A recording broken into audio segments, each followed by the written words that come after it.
Hello everyone, this is Zahra Karmi, and in today's video I'm going to explain 3 failed software projects. So without any further ado, let's start our presentation. According to the Standish Group, only 16% of software projects are successful, 53% are challenged, and 31% are cancelled. This statistics is very interesting, and throughout this presentation I'm going to explain why 31% of software projects are cancelled. There are several reasons behind software failure. The very first one is miscalculated time and budget, friends. As you know, before starting the development process, we have to have an estimation of time and budget, because it's really important for clients to receive their software on time, and sometimes they even expect the developers to hand in the complete software even before the deadline. So therefore we have to calculate time and budget more accurately. The second one is lack of communication. When there is lack of communication within the team, it will be problematic, and it is one of the reasons that will lead to software failure. So therefore it's really important for the people who are involved in the project. They should have communication with each other. The third one is no end user involvement. When there is no involvement from the end user, the chances are that the software will be failed, because constant contact with end user will ensure the developers that they are on the right track, and the software is as per users' expectation. The fourth one is lack of quality testing. Of course, it is really important for softwares to be tested in each increment in order to see if there is no problems or errors. The fifth one is lack of periodic assessment. Lack of periodic assessment means that the team who are involved in the development process, they have to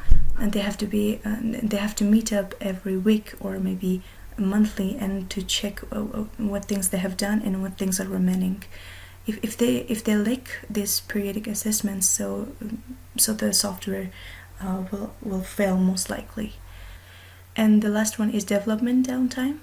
So there are major factors that lead to software failure, like application bugs or errors, environmental factors, infrastructure or software failures like a virus, hacker, or maybe network failure.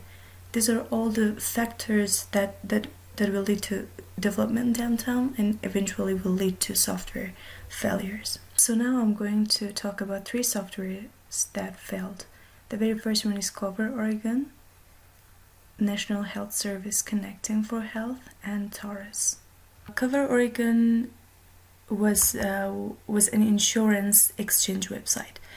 It was an insurance healthcare exchange website, and it was developed by Oregon after the Patient Protection and Affordable Care Act was passed by Congress in America in 2010. So this website basically allowed Oregonians to enroll in healthcare plan, and as well it had automated the process of enrollments in healthcare plan. Its intent was to allow registration and selection coverage through website, but unfortunately after it was plagued by problems, it was only accepting paper registration in order to purchase insurance, and around $200 to $300 million were spent on developing this website. But on April 2014, the board of directors, they voted to close the Cover Oregon and switch to federal IT platform. There are several reasons as to why this website failed. So after the investigation, they found out that Oracle Corporation, who were Oregon's contractor, they were responsible for the failure of the state's health insurance exchange website, because they failed to deliver the fully functional website on time. And as well, they misled state officials on website, which was riddled with errors. Oracle own officials, they knew that the website was not performing well and it was having problems, and they admitted it, but they hide this fact from the state officials, and they told the state officials that the website is on progress and everything is working fine. But there was, and I mean, there were so many issues with this system itself. Like the website, it was failed to process the enrollments. It was unable to accept online enrollments.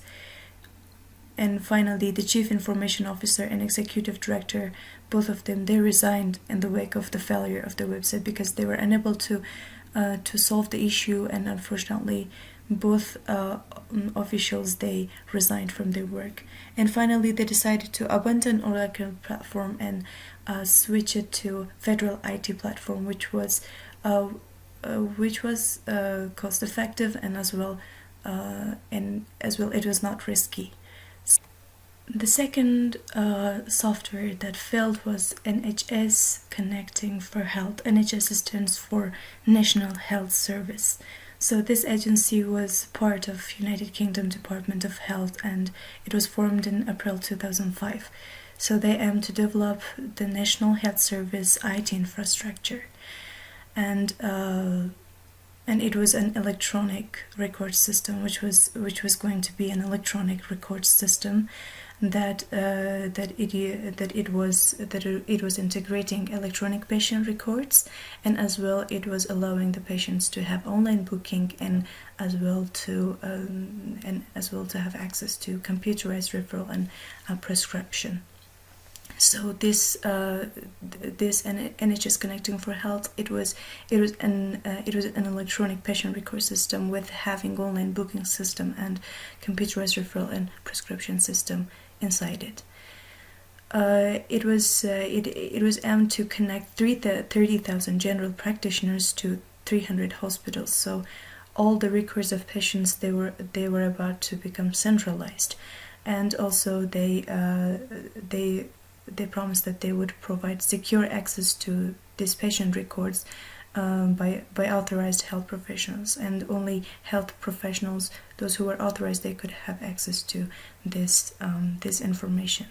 But this software also failed due to some problems. The very first reason behind the failure of this software was that in the development process of the software, a top-down approach was used. The very first, this project was introduced by the Prime Minister Tony Blair. So he was the one who set the guidelines and plans, and within his 90-minute seminar, and then he just conveyed his expectations to the project participants. So this approach itself is one of the main reasons to why this project failed. So the second one is the confidentiality of the patient records. As I said, it was about to connect to 300 hospitals, and the records of patients in all those 300 hospitals were going to be centralized, and it was the main hurdle for centralized electronic patients record. And because of the fact that they failed to clarify how they were going to protect patients' data, they just said that they will protect the patients' data, but they did not have any specific plan on how they were going to do that. And as well, the other reason was that they failed to hand in the fully functional website on time. That the other reason was the poor relationship among National Health Service and local service providers and subcontractors. Even in this relationship, they had a top-down approach, meaning that NHS, they were giving a series of tasks to local service providers and subcontractors, and they wanted them to finish these tasks on time, and if they failed to do so, they were facing penalties.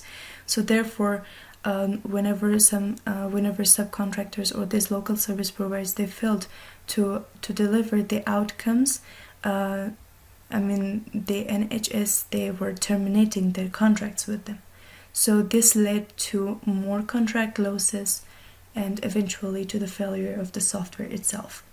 And the next one is the budget overrun. The budget overrun means that it went way beyond the budget which was expected, and therefore it is known as one of the worst and expensive contracting fiascos. So therefore, this project was never used. And the third project that was failed was TAURUS. TAURUS stands for Transfer and Automated Registration of Uncertified Stock. In 1980, London Stock Exchange decided to implement an electronic trading platform. Taurus, it is known as a major IT project at the International Stock Exchange for automating the share certificates and creating paperless trading and computerized shareholdings.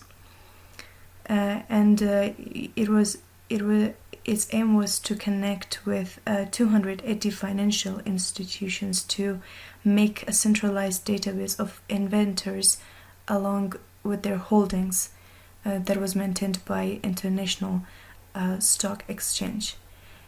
Other than transforming a paper-based tracking of share ownership to a computerized way of tracking this information, it also contributed in reducing the costs associated with share registrars, because share registrars were the people who were in charge of listing the holders of a company's shares.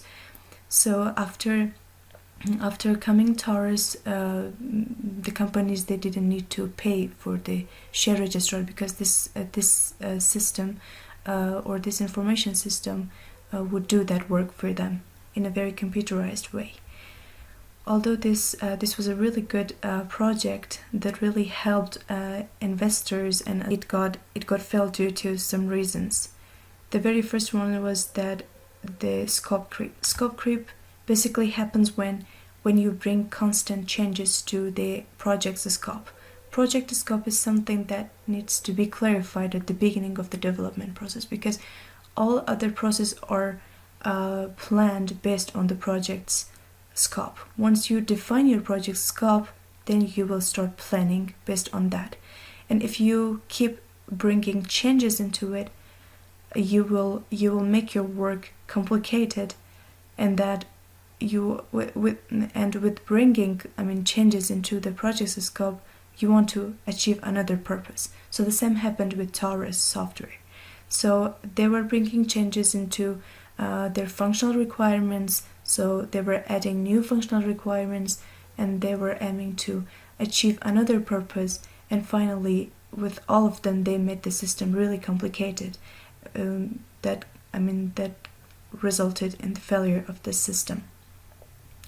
On the other hand, when you bring changes, or when you update the functional requirements, you add another functionality into the project, and then in each increment, the costs associated with building those requirements or applying those requirements will increase. And the same happened with Taurus. So the cost of the project increased to 75 million euros, which was a lot, and which was far more than the budget which was estimated at the beginning of the project. Therefore, the project was never completed, and finally, when the project was not completed, it got completely cancelled. So this was all, and these are the sources that I got my information from, and thank you.